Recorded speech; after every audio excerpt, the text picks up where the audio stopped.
Hello friends, તો દેખાય છે ને એકદમ મસ્ત અને એકદમ ક્રિસ્પી એવી સેવ.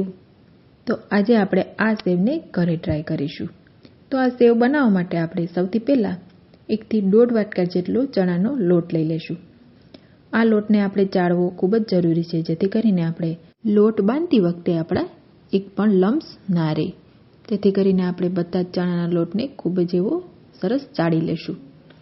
લોટ ચડાઈ ગયા બાદ હવે આપણે તેમાં મસાલા કરી લઈશું. મસાલામાં અડધી ચમચી જેટલો હળદર પાવડર, સ્વાદ અનુસાર નમક અને અડધી ચમચી જેટલી હિંગ એડ કરીશું. ત્યારબાદ 3 થી 4 ચમચી જેટલું અહીંયા મેં ગરમ તેલ લઈ લીધું છે, તેને પણ આપણે આ લોટમાં એડ કરી દઈશું. ત્યારબાદ આપણે આ લોટને હાથેથી બરાબર મિક્સ કરી લઈશું.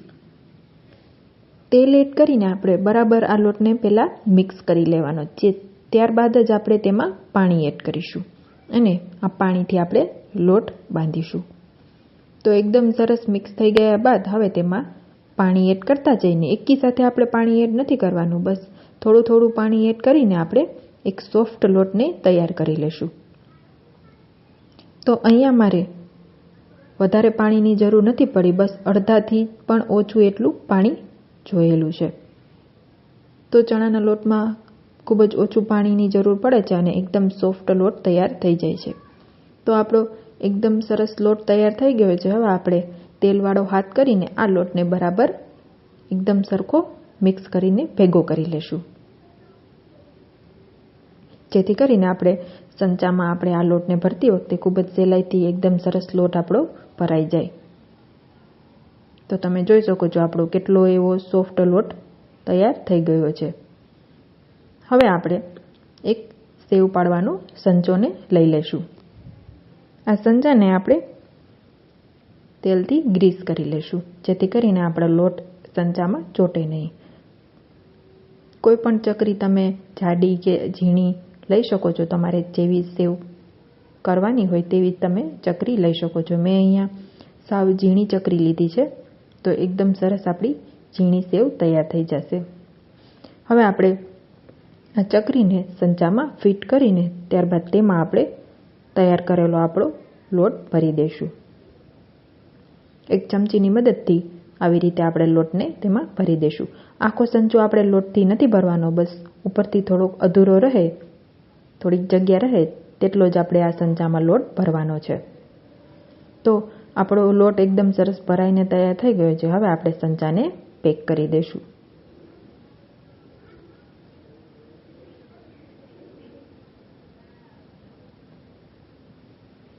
અને અહીંયા મેં સાઈડમાં ગરમ તેલ પણ થવા મૂકી દીધું છે. તો આપણું એકદમ સરસ તેલ થઈ ગયું છે અને તેલ ગરમ થઈ ગયા બાદ આપણે ગેસની ફ્લેમને મીડિયમ જ રાખીશું, જેથી કરીને આપણી સેવ ખૂબ જ સરળતાથી પડી જાય. હવે આપણે સેવને પાડી લેશું. તો તમે જોઈ શકો છો આવી રીતે ગોળ ગોળ ફેરવીને અને લાસ્ટમાં આપણે રિવર્સ ફેરવીને સંચામાંથી સેવને અટકાવી દઈશું. તો તમે જોઈ શકો છો કેટલી સરસ આપણી સેવ તૈયાર થઈ ગઈ છે અને ખૂબ જ એવા બબલ્સ પણ આવી રહ્યા છે. હવે આપણે આ સેવને બસ એકાદી મિનિટ જેટલી જ આપણે તેને તળવાની છે.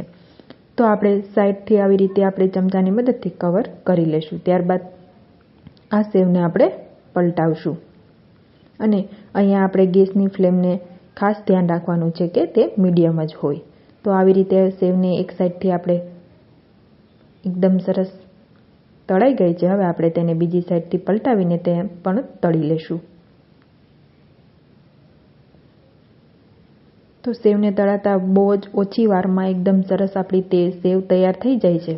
તો તમે જોઈ શકો છો કેટલી સરસ આપણી સેવ તૈયાર થઈ ગઈ છે.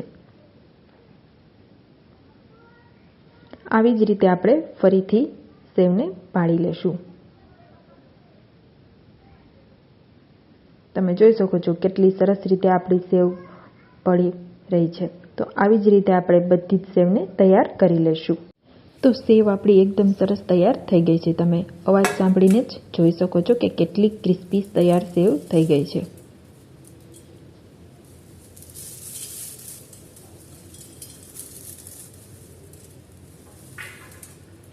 તો આ સેવને તમે પણ એકવાર ઘરે જરૂરથી ટ્રાય કરજો. થેન્ક યુ મિત્રો.